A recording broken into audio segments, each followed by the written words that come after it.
வணக்கம். இன்றைக்கி வீடியோவில் நம்ம பரோட்டாக்கு சால்னா எப்படி செய்கிறதுன்னு பார்க்க போகிறோங்க. காய்கறி எதுவுமே சேர்க்காம எம்டி சால்னா எப்படி வீட்டிலே செய்கிறதுன்னு வாங்க வீடியோவில் பார்க்கலாம். இந்த சால்னாக்கு முதல்ல ஒரு பேஸ்ட் ரெடி பண்ணிக்கணுங்க. அதுக்கு வந்து ஒரு மிக்ஸி ஜாரில் ஒரு 1/4 கப் அளவுக்கு தேங்காயை வந்து கட் பண்ணி வச்சுருக்கேன், அதை சேர்த்துக்கிறேன். இது கூட 1/2 டீஸ்பூன் அளவுக்கு சோம்பு, அதுக்கப்புறம் 1 டீஸ்பூன் அளவுக்கு கசகசா சேர்த்துக்கிறோங்க. அதுக்கப்புறம் 2 டேபிள் ஸ்பூன் அளவுக்கு பொட்டுக்கடலை, அதுக்கப்புறம் ஒரு 8லேருந்து 10 போல் முந்திரி பருப்பு சேர்த்துக்கிறேங்க. முந்திரி பருப்பு இல்லாட்டி சேர்க்க தேவையில்லை. இதில் வந்து கொஞ்சமாக தண்ணி சேர்த்து நல்லா வலுவலுன்னு அரைச்சி எடுத்துகிட்டு வந்துடலாம். பாருங்கள் எந்த அளவுக்கு நல்லா வலுவலுப்பாக அரைச்சி எடுத்துகிட்டு வந்திருக்கேன்னு. இப்போது சால்னா செய்கிறதுக்கு ஒரு வடைசட்டி அடுப்பில் வச்சுருக்கேன். வடைசட்டி நல்லா சூடானதுக்கப்புறமா ஒரு 3 டேபிள் ஸ்பூன் அளவுக்கு எண்ணெய் சேர்த்துக்கலாங்க. இந்த எண்ணெய் நல்லா சூடானதுக்கப்புறமா 1/2 டீஸ்பூன் அளவுக்கு சோம்பு, ஒரு சின்ன சைஸ் பட்டை, அதுக்கப்புறம் 3லேருந்து 4 கிராம்பு சேர்த்துக்கலாம். சேர்த்துட்டு இது இந்த மாதிரி லைட்டாக மிக்ஸ் பண்ணி விட்டுருங்க. இப்போ இது கூட நம்ம ஒரு கொத்து கருவேப்பிலையை சேர்த்துக்கலாம். அதுக்கப்புறம் 3 பச்சை மிளகாயை நீலவாக்கில் கட் பண்ணி வச்சுருக்கேன், அதை சேர்த்துக்கிறேன். அதுக்கப்புறமா ஒரு பெரிய சைஸ் பெரிய வெங்காயத்தை இந்த மாதிரி நீலவாக்கில் கட் பண்ணி வச்சுருக்கேன், அதையும் சேர்த்துக்கிறேங்க. வெங்காயத்தை சேர்த்துட்டு இந்த வெங்காயம் நல்ல ஒரு கோல்டன் ப்ரௌன் கலர் வர வரைக்கும் இதை நல்லா வந்து வதக்கி விட்டுக்கலாம்.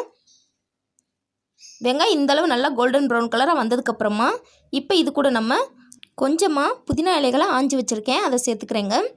சேர்த்துட்டு இந்த மாதிரி லைட்டாக மிக்ஸ் பண்ணி விட்டுக்கோங்க. இப்போ இது கூட நம்ம இஞ்சி பூண்டு விழுது சேர்த்துக்கலாங்க. நான் வந்து 1/2 டேபிள் ஸ்பூன் அளவுக்கு இஞ்சி பூண்டு விழுது சேர்த்துக்கிறேன். இஞ்சி பூண்டு விழுது சேர்த்து அதோட பச்சை வாசனை போகிற வரைக்கும் நல்லா வந்து வதக்கி விட்டுக்கோங்க. இஞ்சி பூண்டு பேஸ்ட்டோட பச்சை வாசனை போனதுக்கப்புறமா இது கூட வந்து 2 பெரிய சைஸ் தக்காளியை கட் பண்ணி வச்சுருக்கேன், அதை சேர்த்துக்கிறேன்.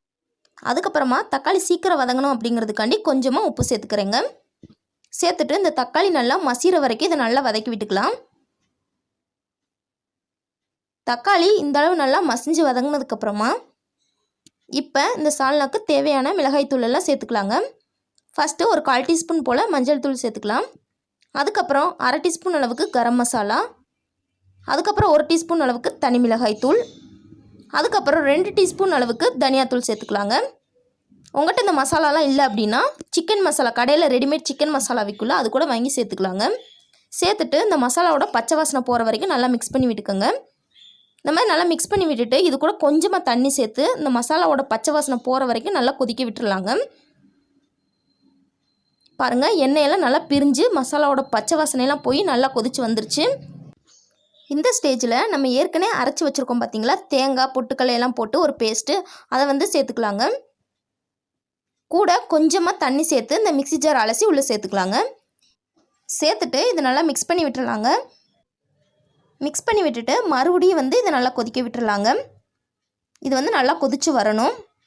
பாருங்கள் இந்தளவு நல்லா கொதித்து வந்ததுக்கப்புறமா இப்போ இந்த சால்னாக்கு தேவையான அளவு தண்ணி சேர்த்துக்கலாங்க. தண்ணி கொஞ்சம் கூடுதலாகவே சேர்த்துக்கலாம். நான் வந்து 3 கப் அளவுக்கு தண்ணி சேர்த்துக்கிறேங்க. பொட்டுக்கடலை தேங்காயெல்லாம் அரைச்சி ஊற்றுனதுக்கு எதுக்கும் சுண்டி வந்துடும், அதனால் வந்து கொஞ்சம் கூடுதலாக சேர்த்து இதை நல்லா வந்து கொதிக்க விடணுங்க. இப்போ ஏற்கனவே உப்பு போட்டிருக்கோம், அதனால் வந்து டெஸ்ட் பண்ணி பார்த்துட்டு தேவையான அளவு உப்பு சேர்த்து நல்லா மிக்ஸ் பண்ணி விட்டுருங்க. இப்போது இதை க்ளோஸ் பண்ணி இதை நல்லா ஒரு 20 நிமிஷம் கொதிக்க விட்டுடலாங்க. மீடியம் ஃப்ளேமில் ஒரு 20 நிமிஷம் நல்லா கொதிச்சதுக்கப்புறம் பாருங்கள் நல்லா எண்ணெயெல்லாம் பிரிஞ்சு பர்ஃபெக்டாக நம்மளோட சால்னா ரெடியாக இருக்குது. இப்போ கொஞ்சம் தண்ணியாக இருக்க மாதிரி தெரியுங்க. ஆறுனதுக்கப்புறம் பார்த்திங்கன்னா பர்ஃபெக்டான நம்மளோட சால்னா கிடச்சிருங்க. இப்போ கடைசியாக இறக்கிறதுக்கு முன்னாடி ஒரு 1/2 டீஸ்பூன் அளவுக்கு கரம் மசாலா சேர்த்துட்டு நல்லா மிக்ஸ் பண்ணி விட்டு ஒரு 2 நிமிஷம் நல்லா கொதிக்க விட்டுறலாங்க.